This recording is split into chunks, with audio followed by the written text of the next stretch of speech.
Alright guys, so nagka-car wash kami ni Owie dito sa may Rockville.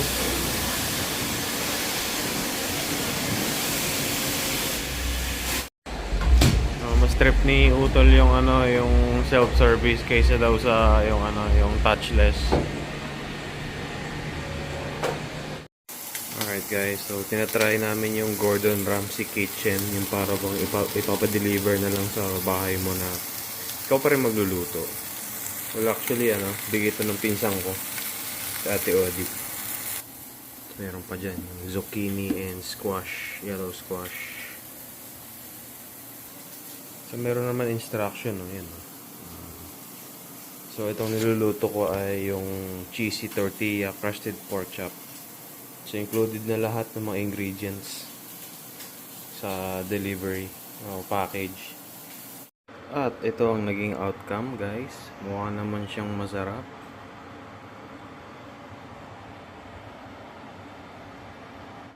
Mango. But you're not taking the dumps since New Orleans. Damn, it's been a week. That is not healthy. I can't do it.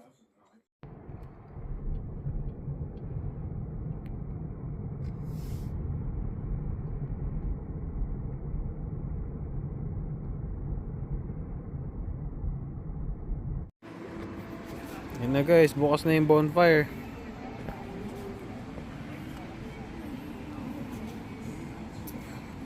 Fire.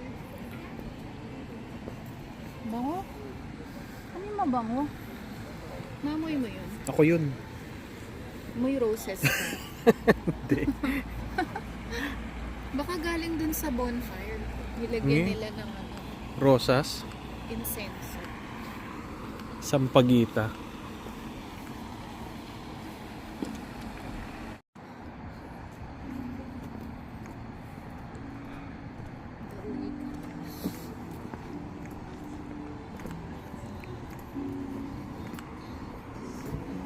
Dami pa nating di natatry na restaurants. Oo nga. Yan, Copper Canyon, no? Parang steakhouse yan, eh. Saka yung silver diner. Parang diner lang yun. Mga Parang diner breakfast, mga sa ganun. Alabama. Oo. Kung diner ang pag-uusapan, eh, Metro Diner pa rin ako sa Alabama. Chicken and waffles. Panalo yung chicken and waffles doon. Pang sharing na yun, eh. Malay mo meron dyan. Try. Grabe guys, parang kailan lang, no? Balik na naman tayo sa ganitong forma, Actually, may something off nga sa Adidas and Nike. Sa hype culture, eh, cannot be yun, cannot be daw yun. So, ayun, ang lamig, it's 50s na ngayon, oras na, alas 10. 11 na, punta lang ako sa auntie ko. Wala akong pasok. Bukas pa ako, Sabado. Biyernes ngayon, si Nika ang may pasok. So minsan hindi na kami pinagsasama sa isang araw. May mga ibang nababago lang sa araw namin. Pero minsan sa isang linggo magka-duty kami ng isang araw. Ganun lang. Pero not bad naman na. Yun. Kakaiba lang maglagas yung mga dahon ngayon.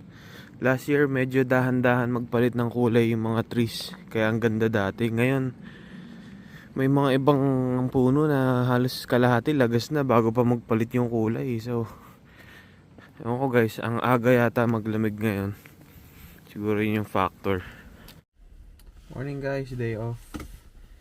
And magdi-DC tayo. Magta-topic tayo. And majority ng ng magiging footage natin is gagamitin natin tong Fold 7. So okay naman yung video nito eh. Nung mga nakailang vlogs na rin tong Fold 7 na to. So yun. Malamig na kasi guys 50s na. And as usual, Tayo ulit sa train station.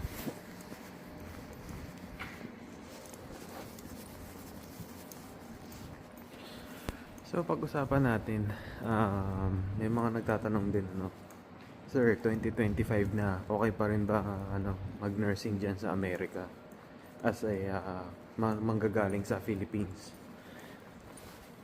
Welcome to Metro. When the train arrives, what company you are will transfer the traffic on. We will train to Station property for some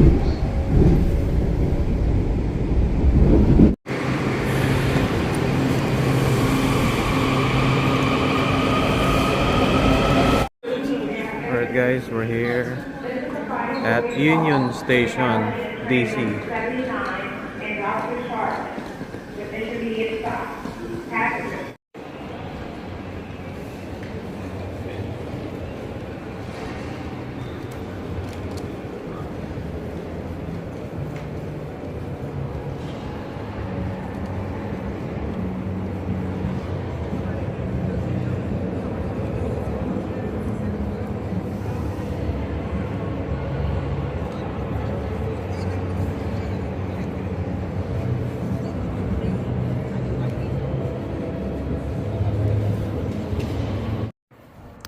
Alright guys, so sa madaling salita, 2025 na, okay pa rin ba dito mamuhay bilang nurse dito sa Amerika?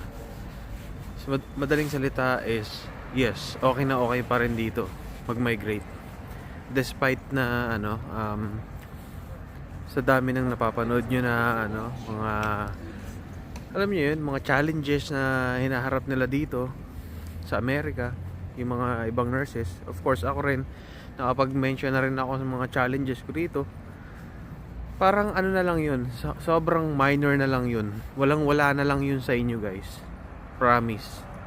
Kasi kung usapan na you build your future life, lalo na sa sa family.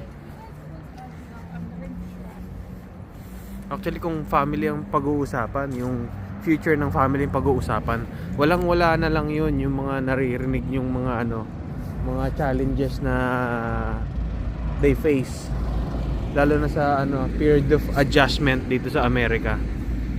Actually, isa lang yun sa mga sa mga tulad ng mga may maririnig kayong mga racism.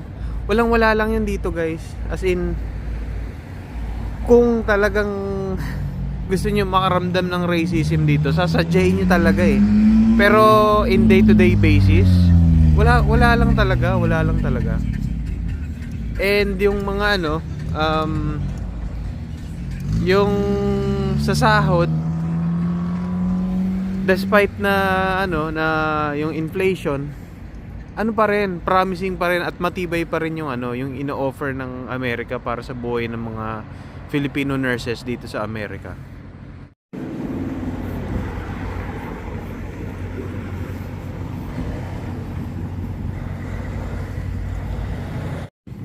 Kasi guys, yung sahod natin dito as a nurse dito sa Amerika, pa rin, matibay pa rin para makaipon at makasurvive pa rin. Kaya yung dahil sa sa sahod natin dito bilang nurses dito sa Amerika, matibay yung investment na yun para i-build nyo yung future ng family nyo. At kayo, sa mga plano nyo rin sa buhay, kaya okay pa rin dito sa Amerika maski ngayong 2025. So, ano pang inaantay nyo? Umpisahan nyo na. Alam ko, marami rin sa inyo namumroblema din or nagtatanong na kung paano sir kapag kung matagal na akong wala sa bedside or matagal na akong graduate, wala man lang akong bedside experience, okay pa rin ba ang pag-Amerika? Short answer guys is yes. Siguro ma-advise ko lang, bumalik kayo sa sa bedside ano lang naman, para magkaroon kayo ng current bedside experience bago pumunta dito sa Amerika, para hindi nyo naman dadalhin yung ano eh, yung experience nyo ng bedside experience dyan sa Pinas. Hindi naman yung lahat ng experience nyo doon is madadala nyo dito. Yung bang confidence lang na ganun ng ano, ang parang pattern or routine ng ano sa bedside. Kalis pares lang eh. Pero marami sa inyo na panghihinaan ng loob kasi ano, ang tagal nyo nang wala sa bedside or wala pa rin talaga kayong bedside experience tapos gusto nyo mag-Amerika. Actually guys, kahit anong edad nyo pa. At meron din akong ano no, meron din akong i-recommend na channel no. Pinapanood ko na rin siya, si RNAJ. Ipa-flash ko dyan sa screen. So napanood ko yung mga ibang ano niya, mga videos niya, and na-interview na rin siya ni ano, ni nurse photographer.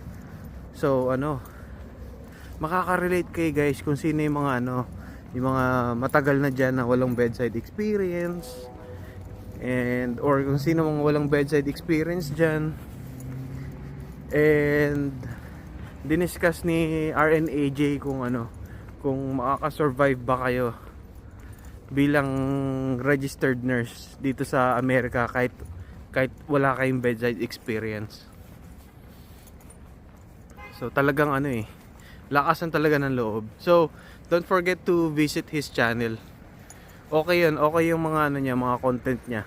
Para sa mga, perfect yan para sa mga ano, para sa inyo na ano, na curious kung kakayanin pa ba kahit wala kaming current bedside experience.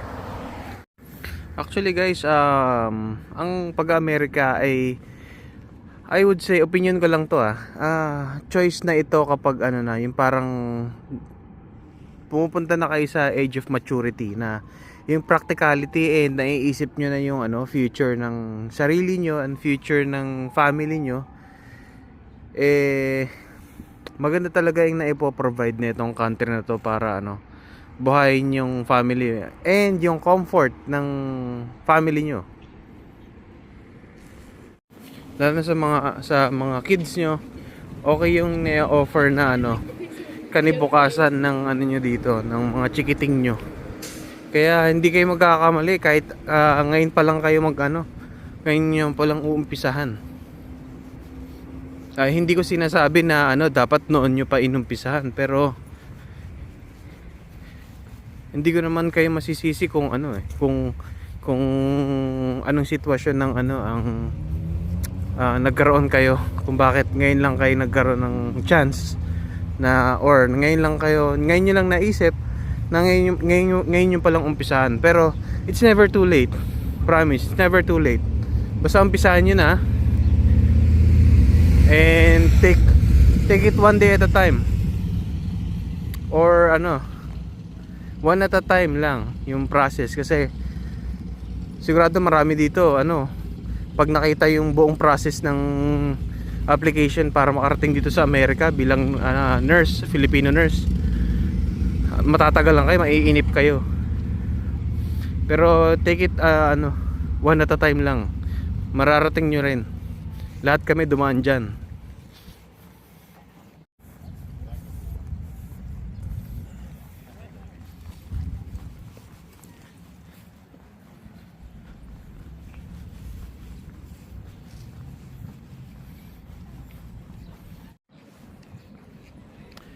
Sir, okay pa rin ba mag-Amerika despite na yung mga naririnig namin na nangyayari dyan sa Amerika, yung mga gulo-gulo dyan, yung mga immigration, mga kung ano-ano, mga nangyayari.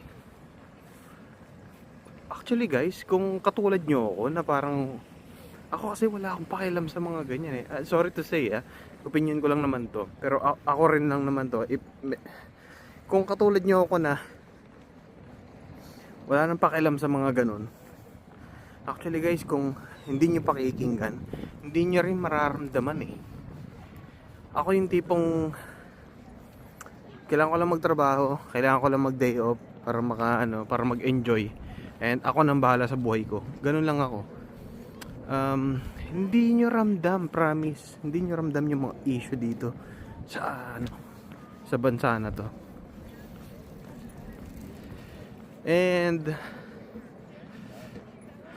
despite na yung sa mga period na ano, yung mga adjustment dito na mga napapanood nyo sa mga ano, sa mga ibang nurse Filipino vlogger din, katulad nga ng sinabi ko, wala na lang din yun, wala lang yun, ano lang yun talaga, as in very minor lang talaga siya na dadaan lang din sa buhay nyo. Kasi iba rin na yung kultura dito eh.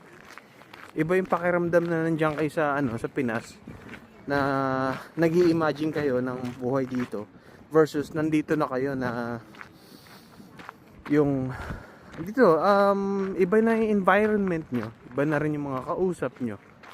Yan. Pero all in all, isipin nyo na lang yung benefit na ibibigay na itong ano, ng country na to.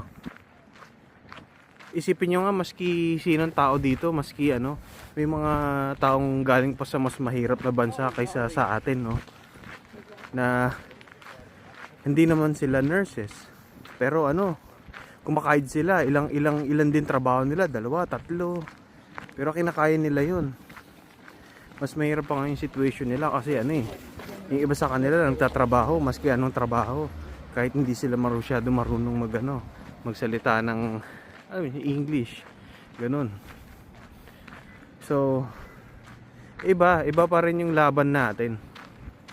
Kaya okay na okay kayo dito guys, huwag kayong matatakot, umpisahan nyo na and live the American dream.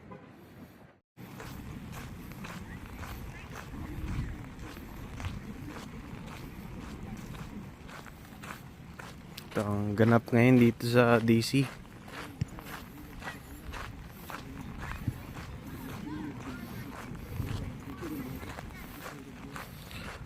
Actually guys, alam nyo, medyo nabawasan na yung ano eh, parang yung mga turista. Ako siguro natakot sa mga issue dito sa ano, sa US, kaya ano eh, parang bawas na sila. Dati ang dami talaga, kahit araw-araw mong pumunta dito, ano, ang daming turista talaga.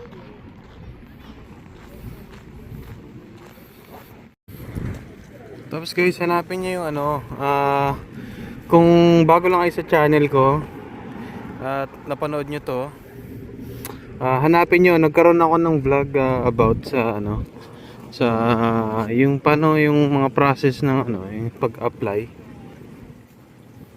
ano yung mga ano, step by step, anong uunahin nyo kung gusto nyo mag-apply to migrate here in the US as Filipino nurse. At saka vlinag ko rin doon, same video, yung timeline, estimated timeline lang. So yun, hanapin nyo yun guys kung if ever na interested kayo na umpisahan na itong American journey nyo. Hanapin nyo yung video na yun. May nagtatanong rin ano, sir, taga Maryland ka pero ano, parang kung punta mo lang yung DC, kapitbahay mo, parang ilang minutes ba ang papunta dyan? Actually guys, from our place, ang ginagawa ko, less than 10-minute drive lang naman from our place to train station, which is yung sa Shady Grove. Doon iniiwan ko yung car ko doon. Ginagawa ko yun weekends kapag wala akong pasok. Kung wala akong pasok, kung wala akong schedule. Kasi libre lang yung parking sa mag park and ride. So, kukunin ko yung metro, yung train papunta sa DC. Siguro it would take me 40 minutes. Pulang ako, sound trip lang ako. Paglabas ko, andito na ako. Yun lang. Pero yun nga, yung pakiramdam na nakatira dun sa DMV part ng Maryland. Ibig sabihin kasi guys, DMV parang part siya eh. A thing na siya dito guys. DMV is hindi siya dito, motor vehicle . Ang motor vehicle dito MVA. Yun ang term dito. Yung DMV parang meron siyang ano, parang part or region. So nakatira kami sa DMV, nasakop sa DC, Maryland, Virginia, na nagsishare ng parang projects. So pag nag-bus and train kayo dito sa DMV area na to, kaya nyong i-commute papuntang DC, Maryland or Virginia. Kaya yung paramdam na nakatira ka sa DMV, lalo na dito sa ano, sa kami nakatira sa Maryland, sa Montgomery County, ay pakiramdam namin parang andyan lang kabakod lang yung ano talaga, yung DC. Parang feeling ko ano, kasama yung DC sa state kung nasaan kami. So yun lang. Alam nyo guys, share ko lang no, re-reminisce ko lang yung it was 9 years ago, 2016 ako nagbalak talaga na ano, nagplan na mag-review for NCLEX. Tapos naalala ko that time, meron kasing kasal yung pinsan ko, so lahat kami nag-vacation kami dito, marami kami, yung family ko, yung si mama, si daddy, tsaka yung kapatid ko. Tourist visa pa lang ang ano namin nun, ang visa namin nun. So, punta kami dito. Tapos nag-stay ako sa pinsan ko dito sa may Silver Spring, dito rin sa Maryland. So doon ako na in love sa Maryland dahil nga yung ganito, yung offer niyang ganito. Saka nanggandaan din ako sa lugar. And American feels. Tapos dala ko yung laptop ko nung nagre-review ako na NCLEX. Tapos first time ko nun gumala mag-isa. Nagpakaligaw-ligaw ako dito sa DC noon. And then talagang pinagdadasal ko talaga noon na sana makarating ako dito, sana mamuhay rin ako dito, ganda rito. So doon nag-grow yung interest ko talaga na ano, i-pursue yung ano, pag-America as a nurse. So yun lang naman, fun fact. Kaya ano, kabisado ko rin dito sa DC. At hindi rin ako makapaniwala na nandito na ako, no. It was 9 years ago na sinabi ko sa sarili ko na makakapag-work din ako dito. So yun. Ang dami ko ring pinagdaanan. Siyempre nag-umpisa rin tayo sa state na hindi rin naman dito agad, sa Alabama tayo noon. Pero ayun, nandito na tayo. Pero guys, hindi naman talaga ako dito nag-review sa Amerika, no, ng NCLEX, no. Sa Pilipinas pa rin. Nag-umpisa lang ako noon talaga na tinry kong kayanin na ano, self-review. Pero nung papalapit na yung ATT ko, parang nag-grow yung anxiety ko. Kaya sabi ko, kailangan ko ng ano, review school. So nag-enroll ako sa Rachel Allen sa Pinas. 30-day ano yun, program yun. So yun, asawa na ang Diyos, nakapasa first take.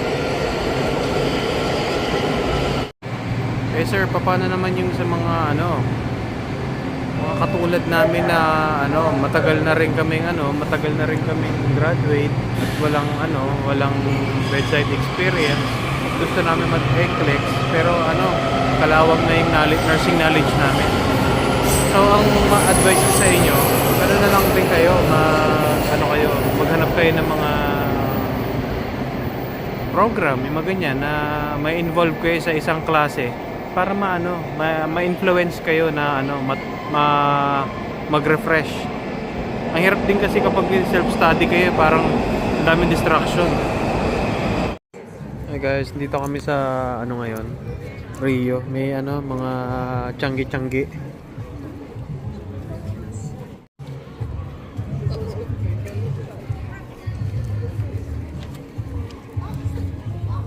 Bebayos mo nga yung tubig. Maayos.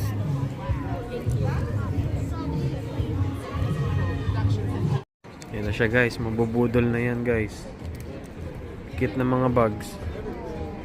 Oo. Magkano isa beb? 85 daw. Oh, bili na. Tulungan nyo akong pumili guys. Tulungan daw pumili oh. Oh. Budol.